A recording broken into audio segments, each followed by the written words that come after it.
¿Quién domina el mundo? De Noam Chomsky. Capítulo 2.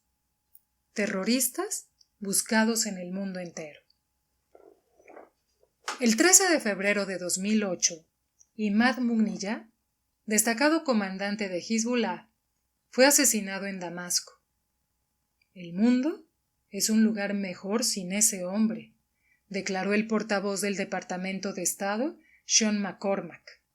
Al fin y al cabo, se ha hecho justicia. El director de Inteligencia Nacional, Mike McConnell, añadió que Mughniyeh había sido responsable de más muertes de estadounidenses e israelíes que ningún otro terrorista, a excepción de Bin Laden. La alegría también se desbordó en Israel cuando se hizo justicia con uno de los hombres más buscados por Estados Unidos e Israel, según informó The Financial Times de Londres. Debajo del titular, un activista buscado en el mundo entero, el artículo que lo acompañaba informaba de que después del 11S, a Mughniyeh lo superó Osama Bin Laden en la lista de los más buscados, y por lo tanto solo ocupaba el segundo lugar entre los activistas más buscados del mundo. La terminología es bastante precisa. Según las reglas del discurso anglosajón, que define el mundo como la clase política de Washington y Londres, y aquellos que estén de acuerdo con ellos en cuestiones específicas. Es común, por ejemplo, leer que el mundo apoyaba plenamente a George Bush cuando éste ordenó bombardear Afganistán. Eso podría ser cierto para el mundo, pero desde luego no para el mundo, como reveló una encuesta internacional realizada por Gallup después del anuncio del bombardeo. El apoyo global fue mínimo. En Latinoamérica, que cuenta con cierta experiencia respecto a la conducta de Estados Unidos, el apoyo iba desde el 2% en México al 16% en Panamá, y ese apoyo se condicionaba a que los culpables fueran identificados. Todavía no lo habían sido 8 meses después, informó el FBI. Y a que se evitaran objetivos civiles. Fueron atacados de inmediato. En el mundo había una abrumadora preferencia por las medidas diplomático-judiciales, rechazadas sin más trámites por el mundo. Siguiendo la pista del terror. Si el mundo se extendiera al mundo, podríamos encontrar algunos otros candidatos para el honor de ser el archicriminal más odiado. Es instructivo preguntar por qué eso podría ser cierto.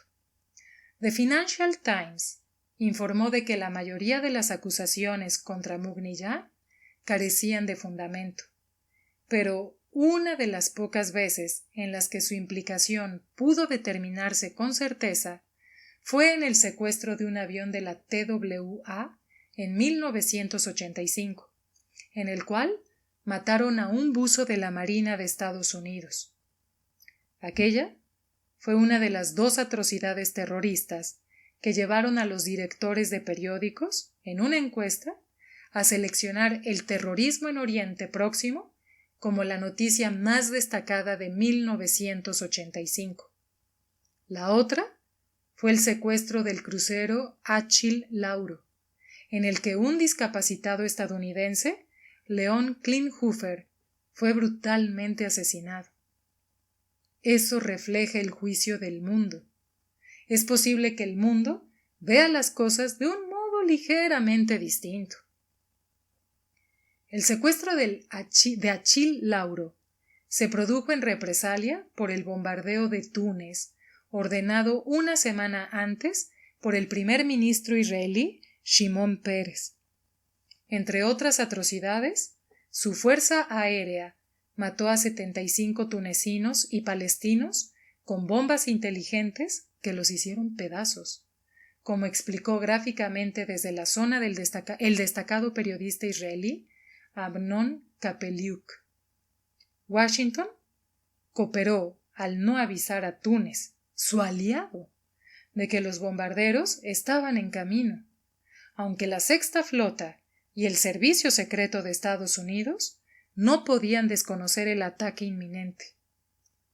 El secretario de Estado, George Shultz, informó al ministro de Exteriores israelí, Yitzhak Shamir, de que Washington sentía una considerable solidaridad por la acción israelí, a la cual, ante la aprobación general, denominó respuesta legítima a ataques terroristas. Al cabo de unos días, el Consejo de Seguridad de la ONU denunció unánimemente el bombardeo como un acto de agresión armada, con la abstención de Estados Unidos. Por supuesto, el de agresión es un crimen mucho más grave que el de terrorismo internacional, pero concediendo a Estados Unidos e Israel el beneficio de la duda, mantengamos el cargo menor contra sus mandatarios.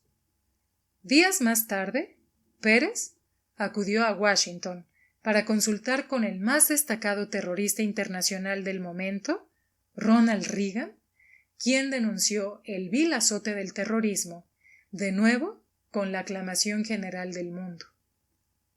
Los atentados terroristas que Shultz y Pérez ofrecieron como pretexto para bombardear Túnez fueron los asesinatos de 3 israelíes en Larnaca, Chipre.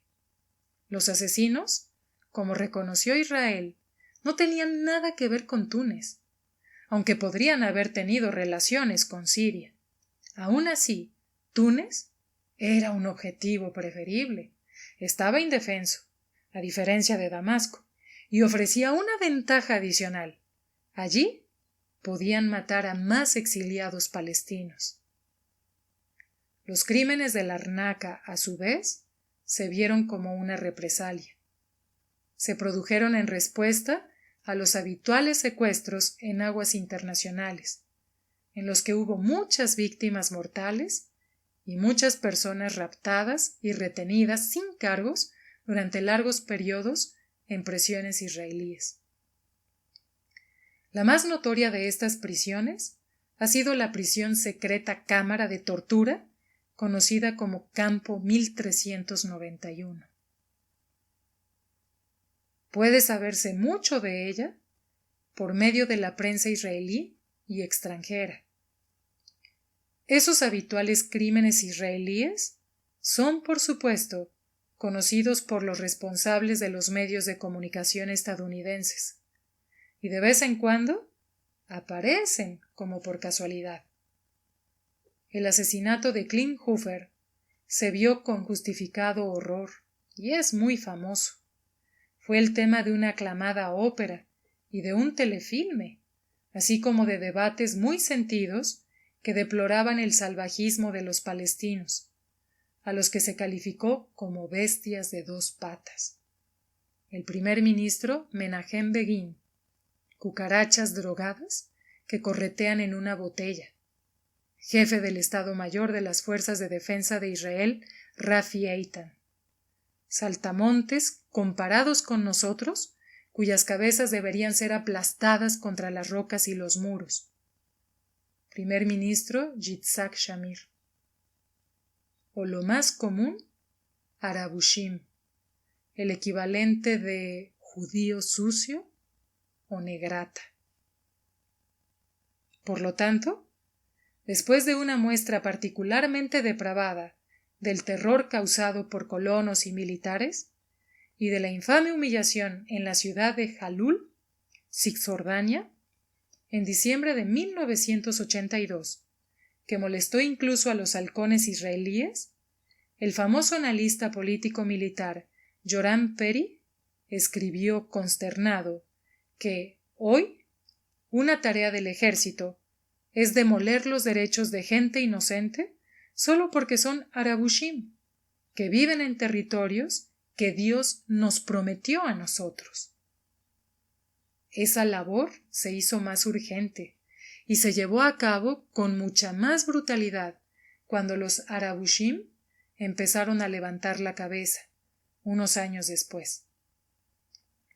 Podemos valorar fácilmente la sinceridad de los sentimientos expresados por el asesinato de Klinghoffer, pero es necesario investigar la reacción a crímenes comparables de Israel respaldados por Estados Unidos.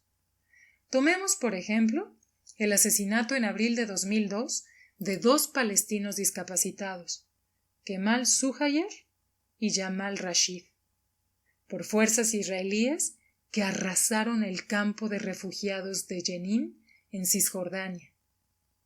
Unos periodistas británicos encontraron el cuerpo aplastado de Suhayer y los restos de su silla de ruedas, junto con los restos de la bandera blanca que sostenía cuando le dispararon mientras trataba de huir de los tanques israelíes que luego le pasaron encima y le partieron la cara por la mitad y le amputaron los brazos y las piernas.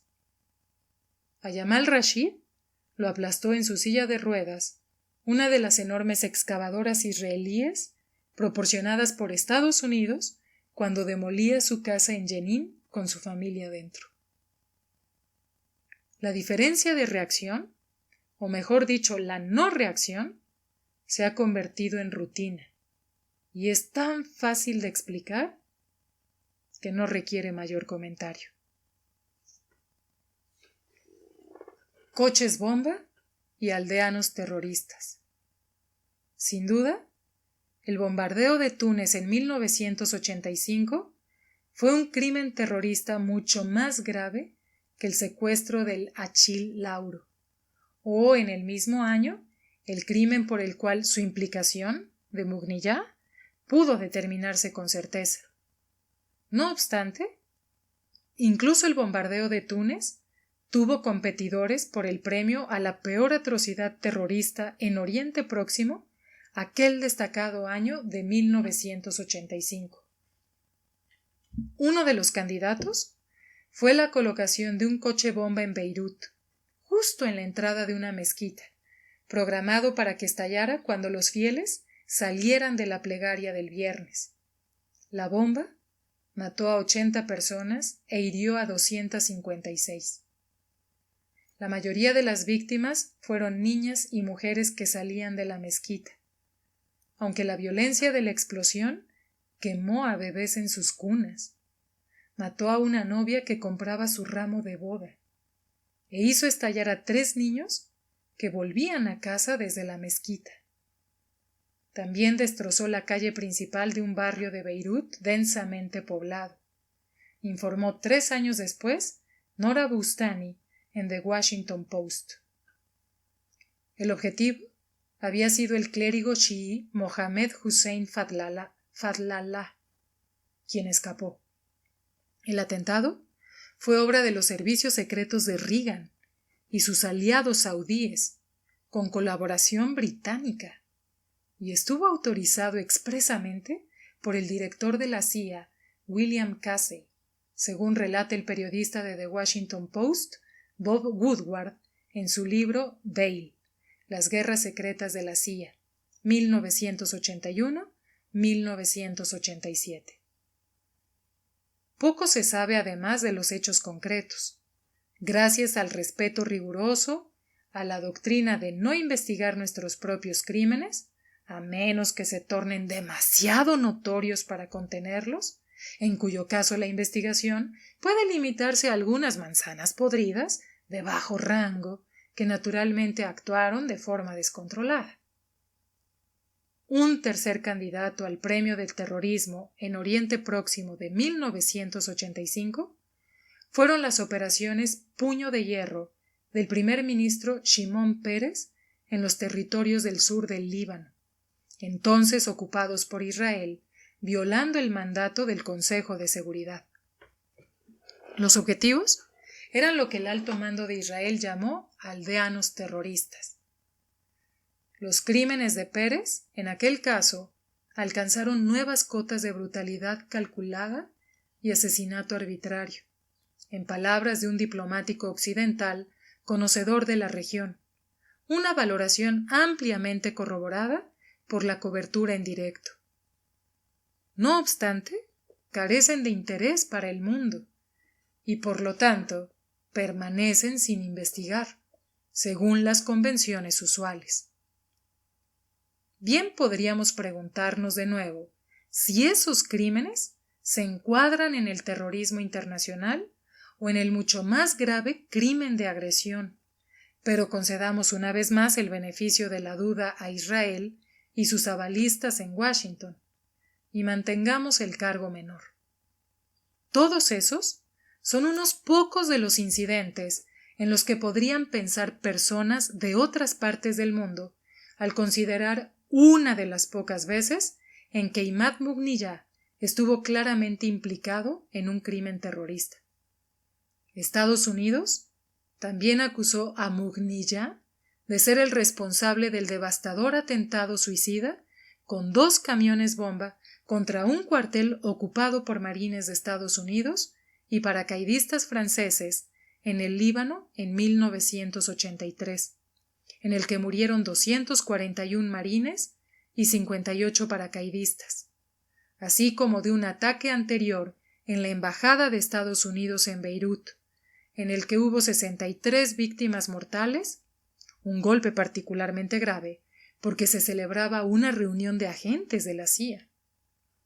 No obstante, The Financial Times atribuyó el atentado en el cuartel de los marines a la Yihad Islámica y no a Hezbollah. Fawaz Gerges, uno de los máximos expertos en el movimiento yihadista y del Líbano, ha escrito que la responsabilidad fue asumida por un grupo desconocido llamado Yihad Islámica. Una voz que hablaba en árabe clásico exigió que todos los estadounidenses se marcharan del Líbano o se exponían a morir. Se ha afirmado que Mughniyeh era el jefe de la Yihad Islámica en aquel momento, pero que yo sepa, las pruebas son escasas. No se ha estudiado la opinión del mundo sobre el tema, pero es posible que hubiera cierta vacilación a la hora de calificar de atentado terrorista un ataque a una base militar en un país extranjero, sobre todo teniendo en cuenta que las fuerzas de Estados Unidos y Francia estaban llevando a cabo bombardeos navales e incursiones aéreas en el Líbano, y que poco después Estados Unidos proporcionó un apoyo decisivo a la invasión israelí del Líbano en 1982, que les costó la vida a 20.000 personas y arrasó la parte meridional del país al tiempo que dejaba gran parte de Beirut en ruinas.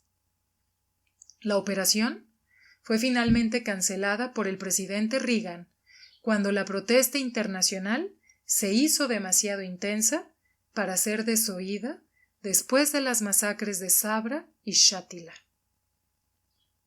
Por lo general, en Estados Unidos, la invasión israelí del Líbano se describe como una reacción a los atentados terroristas de la Organización para la Liberación de Palestina, OLP, en el norte de Israel desde sus bases libanesas, lo que hace más comprensible nuestra contribución crucial a esos grandes crímenes de guerra. En el mundo real, la zona de la frontera libanesa llevaba un año en calma, salvo por los repetidos ataques israelíes, muchos de ellos mortíferos, en un intento de provocar alguna respuesta de la OLP, Organización para la Liberación de Palestina, que pudiera utilizarse como pretexto para la ya planeada invasión. En su momento, los comentaristas políticos y los líderes israelíes no ocultaron su propósito real: salvaguardar la toma de poder de Israel en Cisjordania. Es de cierto interés que el único error importante del libro de Jimmy Carter, Palestine, Peace Not Apartheid, sea la repetición de ese invento propagandístico, según el cual los atentados de la OLP desde el Líbano fueron el motivo de la invasión israelí. El libro fue atacado con vehemencia y hubo desesperados esfuerzos por encontrar alguna frase que pudiera malinterpretarse. Pero ese error flagrante, el único, se pasó por alto. Es razonable, porque sirve al criterio de respetar los útiles inventos doctrinales. Matar sin intención. Otro alegato es que Mugniyá organizó el atentado con bomba contra la Embajada de Israel en Buenos Aires el 17 de marzo de 1992, en el que murieron 29 personas. En respuesta, como lo expresó The Financial Times, al asesinato por Israel del antiguo dirigente de Hezbollah, Abbas al-Musawi, en un ataque aéreo en el sur del Líbano. Sobre el asesinato, no hay necesidad de pruebas. Israel lo reivindicó con orgullo. El mundo podría tener cierto interés en el resto de la historia. Al-Musawi fue asesinado con un helicóptero suministrado por Estados Unidos, muy al norte de la zona de seguridad ilegal de Israel en el sur del Líbano. Iba de camino a Sidón desde el pueblo de Jibchit, donde había hablado en el funeral de otro imán asesinado por las fuerzas israelíes. El ataque del helicóptero mató también a su mujer y a un hijo de 5 años. Israel empleó entonces helicópteros de fabricación estadounidense para atacar un coche que llevaba a los supervivientes del primer ataque al hospital. Después del asesinato de la familia, Hezbollah cambió las reglas del juego, informó Yitzhak Rabin en la Knesset israelí. Hasta entonces, no se habían lanzado cohetes sobre Israel.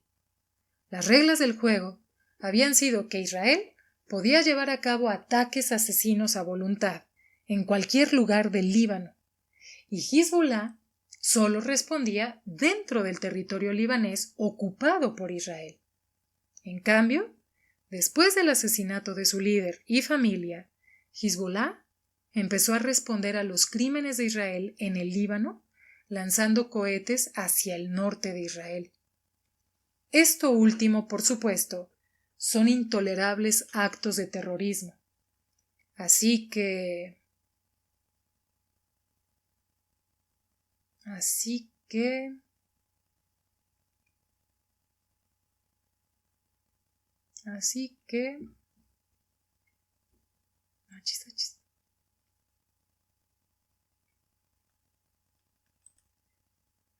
Rabin ordenó una invasión que echó a unas 500,000 personas de sus hogares y mató a más de 100.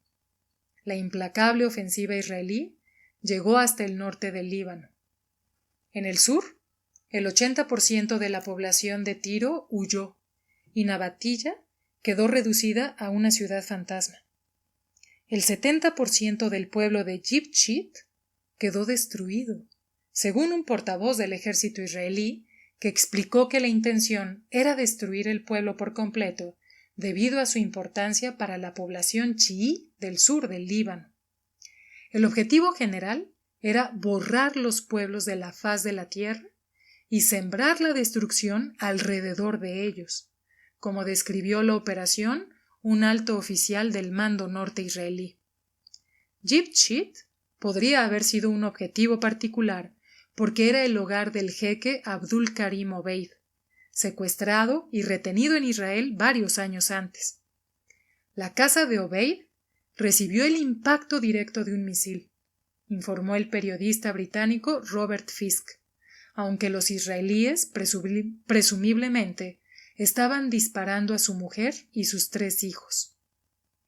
Aquellos que no habían escapado se escondieron aterrorizados, escribió Mark Nicholson en The Financial Times, porque es probable que cualquier movimiento visible dentro o fuera de sus casas atraiga la atención de localizadores de la artillería israelí, que estaban lanzando sus proyectiles de manera repetida y devastadora sobre objetivos seleccionados.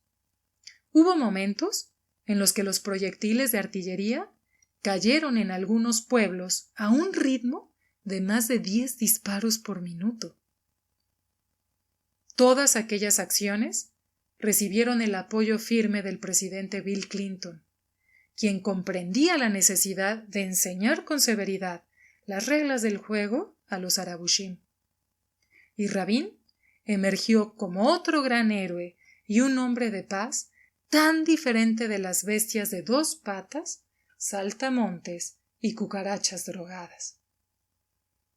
Puede que al mundo le parecieran hechos relacionados con la alegada responsabilidad de Mugniya por el acto de venganza terrorista en Buenos Aires. Otro cargo contra Mugniya es que ayudó a preparar las defensas de Hezbollah contra la invasión israelí del Líbano en 2006, lo cual constituía un crimen terrorista intolerable, según los criterios del mundo. Los más vulgares apologistas de los crímenes de Estados Unidos e Israel explican solemnemente que, mientras que los árabes matan civiles a propósito, Estados Unidos e Israel, como son sociedades democráticas, no pretenden hacerlo. Las muertes que provocan son accidentales, de ahí que no alcancen el nivel de depravación moral de sus adversarios. Esa fue, por ejemplo, la posición del Alto Tribunal de Justicia de Israel, cuando recientemente autorizó el severo castigo colectivo del pueblo de Gaza, privándolo de electricidad y, por tanto, también de agua, servicios de saneamiento y otros aspectos básicos de la vida civilizada. Esa misma línea de defensa se usa para disculpar algunos de los pecadillos pasados de Washington, como el ataque con misiles que en 1998 destruyó la planta farmacéutica de Al-Shifa en Sudán. El ataque terminó por provocar la muerte de decenas de miles de personas, pero por lo visto sin la intención de matarlas, de ahí que no fuera un crimen del orden de las muertes intencionadas. En otras palabras, podemos distinguir 3 categorías de crímenes: asesinato con intención, asesinato accidental y asesinato con premeditación, pero sin intención específica. Por lo general, las atrocidades de Israel y Estados Unidos se encuadran en esta tercera categoría. Así pues, cuando Israel destruye la red eléctrica de Gaza o levanta barreras que impiden viajar en Cisjordania, no tiene la intención expresa de matar a gente, en particular, que morirá por el agua contaminada o en ambulancias que no pueden llegar a los hospitales. Y cuando Bill Clinton ordenó el bombardeo de la planta de Al-Shifa, era obvio que eso conduciría a una catástrofe humanitaria. Human Rights Watch informó de ello de inmediato y proporcionó detalles. No obstante, Clinton y sus asesores no pretendían matar a personas concretas entre aquellos que inevitablemente morirían cuando se destruyeron la mitad de los suministros farmacéuticos en un país pobre de África que no podía reponerlos. Ellos y sus defensores pensaban en los africanos como nosotros en las hormigas que aplastamos al caminar por una calle. ¿Somos conscientes, si nos molestamos en pensarlo, de que es probable que ocurra? Pero no pretendemos matarlas porque no merecen tanta consideración. Huelga decir que es muy diferente la consideración de los ataques comparables de Arabushim en zonas habitadas por seres humanos. Si, por un momento, podemos adoptar la perspectiva del mundo, podríamos preguntar qué criminales se buscan en el mundo entero.